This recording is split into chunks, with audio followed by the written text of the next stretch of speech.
എല്ലാവർക്കും നമസ്കാരം. ഇന്നലെ നമ്മൾ സംസാരിച്ച് നിർത്തിയത് നമ്മൾക്കറിയാം, നമ്പേഴ്സ് അല്ലെ, സംഖ്യാപുസ്തകത്തിൽ നിന്ന് തന്നെയാണ് നമ്മൾ സംസാരിച്ചത്. എവിടെയായിരുന്നു നമ്മൾ എത്തി നിർത്തിയത്? നമ്മൾ നിർത്തിയത് ബിലയാം അല്ലെ, ബിലയാം എന്ന് പറയുന്ന ദൈവത്തിന്റെ പ്രവാചകനായിരുന്ന ബിലയാം എന്താ ചെയ്തത്? പ്രതിഫലം മോഹിച്ചുകൊണ്ട് ദൈവത്തിന്റെ ആലോചനയ്ക്ക് വിരുദ്ധമായിട്ട് ഇസ്രായേൽ മക്കളെ ശപിക്കുവാനായിട്ട് പോയി. എന്നാൽ ശപിച്ചില്ല, അനുഗ്രഹിക്കുകയാണ് ചെയ്തത്. എങ്കിലും അദ്ദേഹത്തിന്റെ യാത്ര ദൈവഹിതമല്ലാത്തൊരു യാത്രയായിരുന്നു അല്ലെ. അതാണ് നമ്മൾ ഇന്നലെ ചിന്തിച്ചത്. ഇന്ന് നമ്മൾ ഇങ്ങോട്ട് വന്നു കഴിയുമ്പോഴത്തേക്കും നമ്മൾക്കറിയാം, 25-ാം അധ്യായത്തിനകത്തോട്ട് കടന്നു കഴിയുമ്പോഴത്തേക്കും ഇസ്രായേൽ മക്കള് എവിടെ എത്തിയിരിക്കുകയാണ്? അവര് മോവാബ് സമഭൂമിയിൽ എത്തിയിരിക്കുകയാണ്. അവിടെ എത്തിയപ്പോൾ എന്താ സംഭവിച്ചെന്നറിയാം? ഇവര് മോവാബിയ സ്ത്രീകളുമായിട്ട് ഇസ്രായേൽ മക്കൾ എന്ത് ചെയ്തു? അവരുമായിട്ട് ബന്ധം സ്ഥാപിച്ചു. മോവാബിയ സ്ത്രീകളുമായിട്ട് അവിഹിത ബന്ധത്തിൽ ഏർപ്പെടുകയും അവരുടെ വിഗ്രഹങ്ങളെ ആരാധിക്കുവാൻ ഈ സ്ത്രീകൾ അവരെ ക്ഷണിക്കുകയും അവര് അങ്ങോട്ട് പോവുകയും അവരുടെ വിഗ്രഹങ്ങളെ ആരാധിക്കുകയും അതിന്റെ നേർച്ച കാഴ്ചകളൊക്കെ ഇവര് ഭക്ഷിക്കുകയും ഒക്കെ ചെയ്തു. അപ്പോൾ ഇതെല്ലാം ചെയ്തു കഴിഞ്ഞപ്പോഴത്തേക്കും യഹോവയാം ദൈവത്തിന്റെ കോപം വളരെ അധികം ആർക്കെതിരെ ജ്വലിച്ചിരിക്കുകയാണ്? ഇസ്രായേൽ മക്കൾക്കെതിരെ ജ്വലിച്ചിരിക്കുകയാണ്. അപ്പൊ മോശയും കുറച്ച് ഇസ്രായേൽ മക്കളും ഒക്കെ കൂടെ എന്താണ്, ഇവിടെ ഇരുന്ന് കൂടാരത്തിൽ, ദൈവത്തിന്റെ സമാഗമന കൂടാരത്തിന്റെ അടുത്തിരുന്ന് ഇവരിങ്ങനെ കരയുകയാണ്. ഇസ്രായേൽ മക്കളുടെ പോക്കിനെ ഓർത്ത് ഇങ്ങനെ ഇവര് കരയുകയാണ്. ഇവര് കരഞ്ഞുകൊണ്ടിരിക്കുകയാണ്. ഇങ്ങനെ കരഞ്ഞുകൊണ്ടിരിക്കുന്നവരുടെ കൂട്ടത്തിൽ ഒരാളുണ്ടായിരുന്നു കേട്ടോ. ആരാന്നറിയാവോ? ഈ നമ്മുടെ പുരോഹിതനായ ആരായിരുന്നു? അഹ്റോന്റെ പുത്രനായ എലയാസറിനെ ആണല്ലോ ഇപ്പൊ പുരോഹിതനായിട്ട് നിയമിച്ചിരിക്കുന്ന. എലയാസറിന്റെ പുത്രൻ ആരാണ്? ഒരു ഫിനഹാസ് എന്ന് പറയുന്ന ഒരു മനുഷ്യനും കൂടെ, ഒരു ചെറുപ്പക്കാരനും കൂടെ അവിടെ ഇരിക്കുന്നുണ്ടായിരുന്നു കേട്ടോ, ഈ കരയുന്നവരുടെ കൂട്ടത്തില്. അപ്പോഴാണ് ഇവരെ ഓർത്ത്, അതുവരെ ഇവര് അങ്ങോട്ട് പോയി, മോവാബി സ്ത്രീകളുമായി അങ്ങോട്ട് ചെന്നും അവിടെ വെച്ചിട്ടാണ് ഇവരെന്ത് ചെയ്യുന്നത്? ഇവര് അവിഹിത ബന്ധം സ്റ്റാർട്ട് ചെയ്യുകയും അന്യാരാധന നടത്തുകയും ഒക്കെ ചെയ്തത്. എന്നാൽ ഇവരിവിടെ കരഞ്ഞുകൊണ്ടിരിക്കുമ്പോൾ ഇസ്രായേൽ സഭയുടെ അകത്തോട്ട് ഒരു ഇസ്രായേലിന് ഒരു മോവാബി സ്ത്രീയുമായിട്ട് കടന്നു വരികയാണ്. കടന്നു വന്നിട്ട് ഈ സഭയ്ക്കകത്ത് ഇവരെന്താണ്, സഭയുടെ മുൻപിൽ, അതായത് കരഞ്ഞുകൊണ്ടിരിക്കുന്ന അവരുടെ മുൻപിൽ കൂടെ കൂടാരത്തിനകത്തോട്ട് കയറ്റിക്കൊണ്ട് പോയിട്ട് അവിഹിത ബന്ധത്തിന് വേണ്ടി ആ സ്ത്രീയെ വിളിച്ചുകൊണ്ട് വന്നതായിരുന്നു. എന്നാൽ ഇത് കണ്ടപ്പോഴത്തേക്ക് ഫിനഹാസ് ഉണ്ടല്ലോ, ഫിനഹാസ് എന്ന് പറയുന്ന വ്യക്തിക്ക് ഭയങ്കരമായിട്ട് പുള്ളിക്കങ്ങ് കോപം വന്ന് പുള്ളി നോക്കുമ്പോൾ ഒന്നാമത് യഹോവയാം ദൈവത്തിന്റെ കോപം ജ്വലിച്ചിരിക്കുകയാണ്. ഇസ്രായേൽ മക്കൾ അങ്ങോട്ട് ചെന്ന് പാപം ചെയ്തിരിക്കുകയാണ്. അന്നേരമാണ്ട് ഒരുത്തൻ ഇങ്ങോട്ട് വിളിച്ചുകൊണ്ട് വന്നിരിക്കുക. പുള്ളിക്കങ്ങ് കോപം ജ്വലിച്ച് പുള്ളി എന്ത് ചെയ്തെന്നറിയാം? ഒരു കുന്തം എടുത്തുകൊണ്ട് പോയിട്ട് അവരെ രണ്ടുപേരെയും അങ്ങ് കൊന്നു കഴിഞ്ഞപ്പോൾ ആ സ്ത്രീയെ എങ്ങനെയാ കൊന്നതെന്ന് പറയുന്നുണ്ട്. അതിന്റെ ഉദരം തുളച്ച് കയറുമാറ് അവൻ കുന്തം കൊണ്ട് കുത്തി എന്ന് അവിടെ പറഞ്ഞു വെച്ചിരിക്കുന്നത്. അത്രത്തോളം അവരെ അങ്ങ് നശിപ്പിച്ചു കളഞ്ഞു, കൊന്നു കളഞ്ഞു. അപ്പോഴാണ് യഹോവയാം ദൈവത്തിന്റെ കോപം എന്താണ്, ഇസ്രായേൽ മക്കളെ വിട്ടുമാറി. അതുവരെ എന്താണ്, ദൈവം ഒത്തിരി പേര്, 24,000 ആൾക്കാരെയോളം ദൈവം അവിടെ നശിപ്പിച്ചു കളഞ്ഞു. ഒരുപാട് എണ്ണത്തിനെ നശിപ്പിച്ച് വന്നിട്ട് ഇനി അവസാനം ഇത്ര എണ്ണത്തിനെയും കൂടെ ദൈവം എന്താ ചെയ്തത്? ഈ മോവാബി സ്ത്രീകളുമായിട്ട് അവിഹിത ബന്ധത്തിൽ ഏർപ്പെട്ട സകല എണ്ണത്തിനും യഹോവയാം ദൈവം നശിപ്പിച്ചു കളഞ്ഞിരിക്കുകയാണ്. അന്നേരം ആ ബാധ, അത്രയും പേരെ നശിപ്പിച്ചതിന്റെ ആ ഒരു ബാധ നിന്നത് എപ്പോഴാണ്? ഈ ഫിനഹാസ് ഇങ്ങനെ ദൈവത്തിന് വേണ്ടി ഒരു തീഷ്ണത നടത്തിയപ്പോൾ. ഇപ്പൊ ദൈവത്തിന്റെ സ്റ്റേറ്റ്മെന്റ് അത്. ദൈവം പറഞ്ഞിരിക്കുകയാണ്, ഫിനഹാസ് എന്താണ്, എനിക്ക് വേണ്ടി തീഷ്ണതയുള്ളവനായി എന്നാ പറഞ്ഞിരിക്കുന്നത്. എന്നിട്ട് മോശയോട് പറയുകയാണ്, ഫിനഹാസ് എനിക്ക് വേണ്ടി തീഷ്ണത കാണിച്ചത് കൊണ്ട് നിത്യ പൗരോഹിത്യം അവനും അവന്റെ തലമുറയ്ക്കും വേണ്ടിയിട്ട് ഞാൻ അങ്ങ് കൊടുക്കുക എന്ന് പറഞ്ഞു. എന്ന് വെച്ചാൽ അവന്റെ തലമുറയിൽപ്പെട്ടവരായിരിക്കും പിന്നെ ആരാണ് നിത്യ പൗരോഹിത്യം കൈകാര്യം ചെയ്യുന്നത് എന്നുള്ള ഒരു സ്ഥാനം അവർക്കൊക്കെ കൊടുത്തു. അത് കഴിഞ്ഞ് നമ്മൾക്ക് മുൻപോട്ട് വരുമ്പോൾ കാണാം, ഈ ഫിനഹാസും എലയാസറിന് ശേഷം മഹാപുരോഹിതനാകുന്നുണ്ട്. അതവിടെ നിൽക്കട്ടെ, നമ്മൾ അത് പിന്നീട് ചിന്തിക്കാനുള്ളതാണ്. ഓക്കെ, അപ്പോൾ ഈ ഫിനഹാസിന്റെ നേതൃത്വത്തിൽ പിന്നെ എന്താ സംഭവിച്ചെന്നറിയാം? ദൈവത്തിന് ഒത്തിരി സന്തോഷമായി. കാരണം എന്താ, ഇവൻ ദൈവത്തിന് വേണ്ടി തീഷ്ണതയുള്ളവനായി എന്ന് ഇവിടെ പറഞ്ഞു വെച്ചിരിക്കുന്നത്. ദൈവത്തിന് വേണ്ടി തീഷ്ണതയോടെ ഇവൻ എന്താണ് പ്രവർത്തിച്ചിരിക്കുകയാണ് എന്ന് ഇവിടെ പറഞ്ഞു വെച്ചിരിക്കുകയാണ്. എന്നിട്ട് അതിനുശേഷം എന്താ ചെയ്തതെന്ന് പറയാം? ദൈവം പറഞ്ഞു, നിങ്ങളൊരു കാര്യം ചെയ്യും, ഈ മോവാബിരെ നിങ്ങൾ എന്ത് ചെയ്യണം? അവരെ നശിപ്പിക്കണം, അതിന് യുദ്ധത്തിന് പോകാൻ പറഞ്ഞപ്പോൾ ഇവിടെ സംഭവിച്ച കാര്യം എന്താണെന്ന് പറയാം? 25-ാം അധ്യായത്തിൽ സംഭവിച്ച കാര്യം, ഈ 24,000 പേരെ കൊന്നതോടെ എന്താണ്, ഈ പഴയ തലമുറകൾ മുഴുവൻ തീർന്നുപോയി. ഇനി അവരുടെ മക്കളും കൊച്ചുമക്കളും ഒക്കെ ഉള്ളവരാണ് പിന്നെ അങ്ങോട്ട് വന്നിരിക്കുന്നത്. പഴയ തലമുറകളെ മുഴുവൻ എന്താണ് ദൈവം അവിടെ നശിപ്പിച്ചു കളഞ്ഞു, അത് തീർത്ത് കളഞ്ഞു. ഇനി അതിനുശേഷം വരുന്നതാരാണ്? പുതിയ തലമുറ സ്റ്റാർട്ട് ചെയ്യുകയാണ്. എന്നിട്ട് നമ്മൾക്കറിയാം, 26-ാം അധ്യായത്തിനകത്തോട്ട് വന്നു കഴിയുമ്പോൾ എന്താണ്, ദൈവം മോശയോട് പറഞ്ഞു, മോശയും എലയാസറും കൂടെ, എലയാസർ എന്ന് പറഞ്ഞാൽ അഹ്റോന്റെ പുത്രൻ, അഹ്റോൻ മരിച്ചു പോയല്ലോ. അപ്പോൾ അഹ്റോന്റെ പുത്രൻ എലയാസറും കൂടെ ഇനി 20 വയസ്സിന് മുകളിലോട്ടുള്ളവരുടെ എണ്ണം എടുക്കുവാനായിട്ട് പറഞ്ഞു. അപ്പോൾ നമ്മൾ ആദ്യം ചിന്തിച്ച പോലെ 2 ടൈപ്പ് എണ്ണം ഇവിടെ നടക്കുന്നുണ്ട്. ഒന്ന് പഴയ തലമുറയെ സീനായി മരുഭൂമിയിൽ വെച്ചിട്ട് എണ്ണി അല്ലെ, മോശയും എന്താ പറയാ അഹ്റോൻ പുരോഹിതനും കൂടെ എണ്ണി. ആ തലമുറ നശിച്ചുപോയി. ഇനി അടുത്തതിനെ എണ്ണിയിരിക്കുകയാണ്. ആരാണ്? മോശയും ഏലയാസ്ത്രം കൂടെ എണ്ണിയിരിക്കുകയാണ്. അതായത് അഹ്റോന്റെ പുത്രനായ ഏലയാസ്ത്രം കൂടെ എണ്ണിയിരിക്കുകയാണ്. ആ എണ്ണിയവരിൽ ആരാണ്? അത് പുതുതലമുറയാണ്. ഇനി പഴയവരിൽ ആരേ അതിനകത്ത് അവശേഷിച്ചിട്ടുള്ളൂ? മോശയും പിന്നെ ജോഷുവായും കാലേബും. ഈ ജോഷുവയും കാലേബും ആരാന്ന് നമ്മൾ പറഞ്ഞ് സംസാരിച്ചു കഴിഞ്ഞു അല്ലേ? അത് അവരാരാണ്? നമ്മുടെ ഈ എന്താ പറയുക, ഇവരുടെ കാനാൻ ദേശം ഉറ്റുനോക്കാൻ, അല്ലെങ്കിൽ വാഗ്ദത്ത ദേശം ഉറ്റുനോക്കാൻ പോയ 12 പേരിൽ പോസിറ്റീവ് റിവ്യൂ പറഞ്ഞ 2 പേരാണ് ജോഷുവയും കാലേബും. അവരും മോശയും മാത്രമേ ഇനിവിടെ പഴയ തലമുറയിൽ അവശേഷിച്ചിട്ടുള്ളൂ. പിന്നെ അവരുടെ മക്കളും കൊച്ചുമക്കളും ഒക്കെയാണ് ഇത് ബാക്കിയുള്ളത്. ഓക്കെ, അപ്പോൾ അവരുടെ എണ്ണം എടുക്കാൻ മോശയോട് പറഞ്ഞു. അങ്ങനെ മോശ 26-ാം അധ്യായത്തിനകത്തോട്ട്, നമ്പേഴ്സ് 26-ാം അധ്യായത്തിനകത്തോട്ട് വന്നു കഴിയുമ്പോൾ മോശയും പിന്നെ എലയാസറും കൂടി മൊവാബ് സമഭൂമിയിൽ വെച്ചിട്ട്, മരുഭൂമിയിൽ വെച്ചിട്ട് ഇവരുടെ എണ്ണം എടുത്തു എന്നാണ് ഇവിടെ കാണുന്നത്. എന്തിനായിരുന്നു ആ എണ്ണം?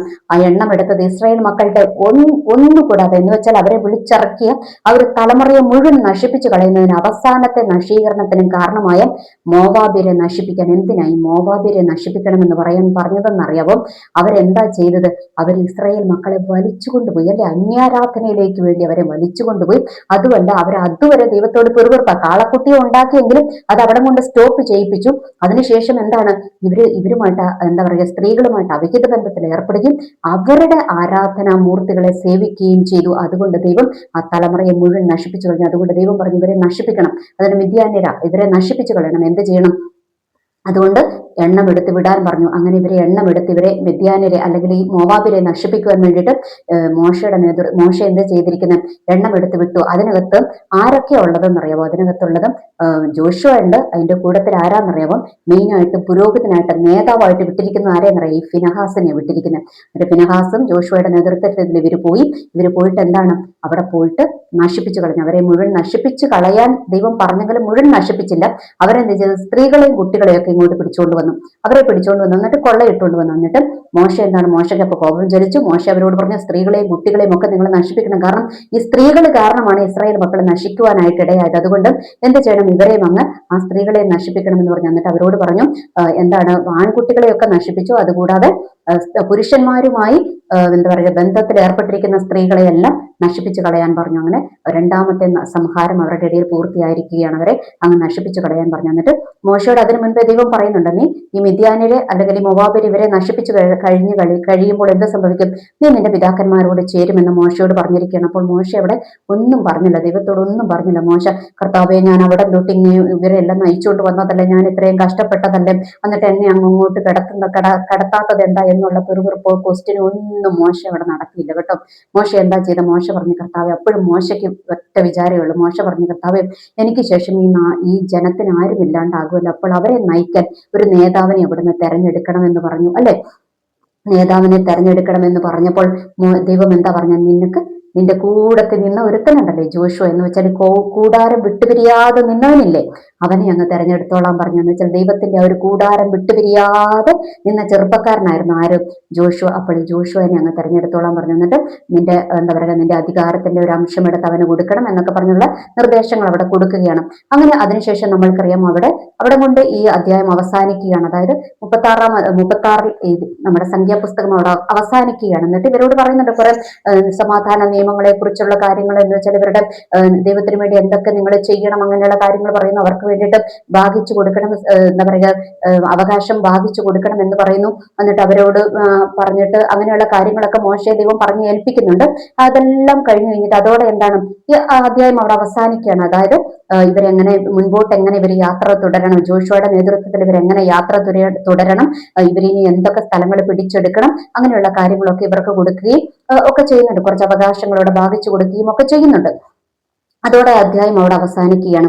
അപ്പോൾ ഇവിടെ നമ്മൾക്ക് മെയിൻ ആയിട്ട് നമ്മൾക്ക് മനസ്സിലാക്കേണ്ട ഒരു കാര്യമുണ്ട്. എന്താണെന്നറിയാവോ? 2 പത്രോസ് 1-ാം അധ്യായത്തിനകത്ത് നമ്മുടെ പത്രോസ് പറയുന്നുണ്ട്. എന്താ പറഞ്ഞിരിക്കുന്നത്? പീറ്റർ പറഞ്ഞിരിക്കുകയാണ്, നിങ്ങളുടെ വിളിയും തിരഞ്ഞെടുപ്പും എന്താണ്, നിങ്ങൾ ഉറപ്പാക്കണമെന്ന് അവിടെ പറഞ്ഞിരിക്കുകയാണ്.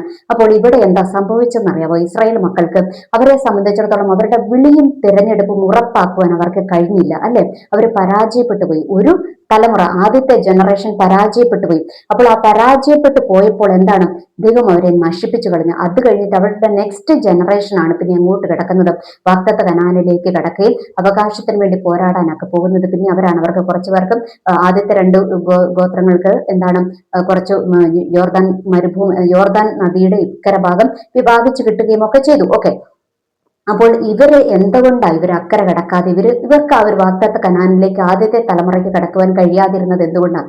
അവരൊന്ന് ദൈവത്തോട് പിറുപിറുത്തു അല്ലെ, ദൈവത്തോട് പിറുപിറുക്കുകയും ദൈവത്തെ തള്ളിക്കളയുകയും ദൈവത്തോട് അവിശ്വസ്തത കാണിക്കുകയും അതുകൂടാതെ എന്താണ് അന്യാരാധനയിലേക്ക് തിരിയുകയും ആ സ്ത്രീകളുമായിട്ട് അവിഹിത ബന്ധത്തിൽ ഏർപ്പെടുകയും ഇതൊക്കെ ചെയ്തു കഴിഞ്ഞപ്പോൾ ദൈവത്തിന് ആ തലമുറയോട് എന്ത് തോന്നി? നീരസം തോന്നി. അവരെ നശിപ്പിച്ചു കളയുവാനായിട്ട് ദൈവം തീരുമാനമെടുത്തു അല്ലെ, അവരെ നശിപ്പിച്ചു. അവർക്ക് ചാൻസുകൾ ദൈവം കൊടുത്തു, പക്ഷെ ആ ചാൻസുകളൊന്നും അവരെന്ത് ചെയ്തില്ല, അവര് ഉപയോഗിച്ചില്ല. അവര് നശിച്ചു പോകുവാനായിട്ട് ഇടയായി എന്ന് നമ്മളിവിടെ മനസ്സിലാക്കണം. അപ്പോൾ ഒന്നാമത്തെ പാഠം എന്താണ്?